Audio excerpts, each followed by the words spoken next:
बिस्मिल्लाहिर्रहमानिर्रहीम। अस्सलाम वालेकुम मेरे दोस्तों, साथियों, भाइयों, बहनों, बुज़ुर्गों और नौजवानों। आप सब के लिए मेरी दुआ है कि जहाँ रहें खुश रहें, अल्लाह की अमान में रहें और सेहतमंद रहें, हर तकलीफ़ से दूर रहें। सॉरी,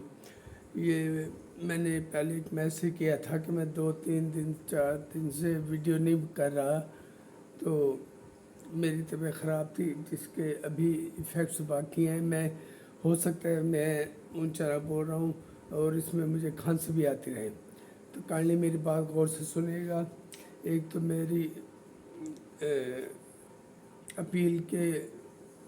समूह के साय बहुत गहरे हो गए हैं और आप कोशिश कीजिए घर के दरवाजे खिड़कियां बंद रखें। और स्कूलों में भी छुट्टियां हो गई हैं जो कि 17 नवंबर तक हैं। स्कूलों में, कॉलेजेस में, हायर सेकेंडरी स्कूल्स में तो 17 नवंबर तक ये छुट्टियां हो चुकी हैं और बच्चों को ज़्यादा से ज़्यादा देर तक कोशिश करें घर से बाहर ना निकालें। तो इसमें मैं आप से ये भी यकीन नहीं है कि 17 नवंबर तक ये मामला समूह का ख़त्म होता है या नहीं होता या कम होता है। मुझे नहीं लगता, क्योंकि एक तो ये नहीं कि हमारे जो ये इंडिया का इफ़े हवा से भी आलूदा हवाएं इधर आ रही हैं बहुत ज़्यादा, और उसमें बहुत सारा कसूर हमारा भी है। वो ये कि ना ही हमारी कोई खुद हम एहतियात कर रहे हैं कि ना मास्क लगा के बाहर से निकले, जिससे सांस की बीमारियों से, सांस की तकलीफ़ों से बचा जा सके, जलन से बचा जा सके आँखों की। हम इसकी कोई एहतियात नहीं कर रहे। और इसके साथ साथ हमारा फ़र्ज़ है कि अगर कहीं कोई बंदा गली कूड़ा करकट जला रहा है, कहीं घास बोझ जला रहा है, तो उसके बारे में भी हम इतला दें मुतल्लिका इदारों को जो हमारे शहर में या हर जगह मौजूद होंगे, तो उसके ख़िलाफ़ हुकूमत सख्त एक्शन लेगी। अब मैं बात करना चाहता हूँ, इसमें एक चीज़ है कि कूड़ा करकट जमा क्यों किया जा रहा है, जमा क्यों होता है गलियों में। वो मरीम नवाज़ साहिबा ने एक कमेटी बनाई थी, कमेटियाँ यूसी लेवल पर, जो कि गलियों की सफाइयों में, सड़कों की सफाइयों के ऊपर चेक रखेंगी कि सफाइयाँ हो रही हैं नहीं हो रही। इसके लिए मैं कम से कम अपनी कॉलोनी के बारे में कह सकता हूँ, बल्कि बाहर तो कम ही घूमता हूँ, लेकिन जहाँ भी जाता हूँ एक ही हाल है, कहीं कोई सफाइयाँ वगैरह नहीं हो रही। तो इसमें हमारे इलाके में जो कमेटी बनी थी वो मरीम नवाज़ साहब की हिदायत, साफ़ सुथरा पंजाब के नाम से शायद, तो यूसी लेवल ने, यूसी नाम या कॉरपोरेशंस ने वो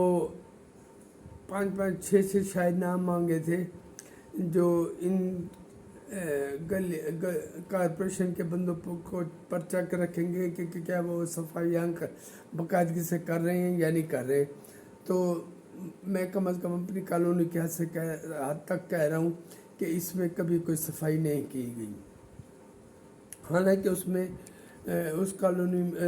उस कमेटी में ज़्यादातर बंदे मेरे अपने जानने वाले थे, अपने करीबी थे, और जिन्होंने उनका नाम दिया था पहले तो उन्होंने कह दिया कि मैंने नाम नहीं दिए, ये कॉरपोरेशन ख़ुद मुख्तलिफ़ जगह से पूछ कर ये नाम फाइनल किए थे, और बाद में उन्होंने ख़ुद कहा कि हाँ मैंने दिए थे, लेकिन बहरहाल वो कंट्रोवर्शियल बात है। तो लेकिन उन्होंने एक अच्छा स्टेप लिया था मरीम ने, बीबी के कहने पर, कॉरपोरेशन ने, लेकिन उस पर आज तक अमल नहीं हुआ। तो इसका गिला मैं उनसे करूं जिन्होंने नाम दिए हैं, या उनसे करूं जिन्हें नॉमिनेट किया गया اس کمیٹی کا سربراہ اور کمیٹی کے کارکن بنائے گئے ہیں، یا کارپوریشن سے کروں یا مریم بی بی سے کروں، کس سے کروں؟ کمیٹیاں بن گئی 2 مہینے سے زیادہ شاید ہو گیا، 3 مہینے سے بھی ہو گئے ہیں، لیکن آج تک ایک دن بھی صفائی نہیں ہوئی۔ اپنی مدد آپ کے تحت ہم صفائی کرتے ہیں، کرواتے ہیں اپنی کالونی میں، جنہیں سو کال پوش علاقہ کہا جاتا ہے، جس میں ہمارے علاقے کے ایم پی ایس بھی کہتے ہیں کہ وہ یہ پوش علاقے ہیں، یہاں تو اتنا کام ہے نہیں، حالانکہ ہماری گلیاں اندھیروں میں ڈوبی ہوئی ہیں، اور ہم نے اس کی سیفٹی کے لیے اپنے طور پر جو بندوبست کرنا تھا وہ ہم نے کیا ہوا ہے، لیکن نہ صفائی ہو رہی ہے، نہ یہاں کوئی پولیس کا گشت ہے۔ تو یہ میرے چند گزارشات ہیں جو میں ان تک پہنچاؤں گا جنہوں نے ان کا نام دیا تھا، اور جنہیں نام دیا گیا تھا کارپوریشن میں بھی میں یہ اپنا بھی یہ ویڈیو بھیجوں گا کسی نہ کسی طرح۔ تو اس سلسلے میں خدارہ میری اپیل ہے اپنے ان دوستوں سے بھی جن سے میرا 20 سال کا تعلق ہے اور آج تک ہمارا کوئی اختلاف نہیں ہوا، اتنی شدت کا کہ مجھے کہہ کر گلا کرنا پڑے، یہ ویڈیو میں انہیں بھی بھیجوں گا۔ تو یہ بھی یہ سموک پھیلانے میں ایک اہم کردار ادا کریں، کیونکہ اکٹھا کر کے رکھ دیتے ہیں، پتہ نہیں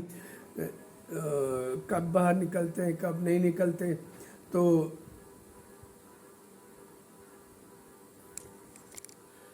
میں نے کبھی کسی کو صفائی وغیرہ کرتے نہیں دیکھا، تو امید ہے میرے وہ دوست میری اس بات کو ذرا سیریس لیں گے، اپنے ایم پی اے تک بھی پہنچائیں گے، اپنے ایم این اے تک بھی پہنچائیں گے کہ ان پوش علاقوں میں بھی انسان بیٹھتے ہیں، جس پوش علاقے جو کہلانے کی حد تک ہیں، باقی اس میں ان میں پوش علاقوں والی کوئی بات نہیں ہے، وہ ڈی ایچ اے ہوں، وابڈا ٹاؤن ہوں، وہ رائل آرچرڈ ہوں، وہ جو بھی علاقے ہوں، بڑی بڑی کالونیاں ہوں، شہر میں اس طرح کی کوئی کالونی نہیں ہے جسے پوش علاقہ کہا جا سکے۔ تو یہ کیسٹ یہ ویڈیو میں اپنے ان دوست کو بھی بھیج رہا ہوں اور ہر متعلقہ فورم پہ بھیجوں گا، تو امید ہے شاید اس پہ امپلیمنٹیشن ہو جائے۔ بہت بہت شکریہ۔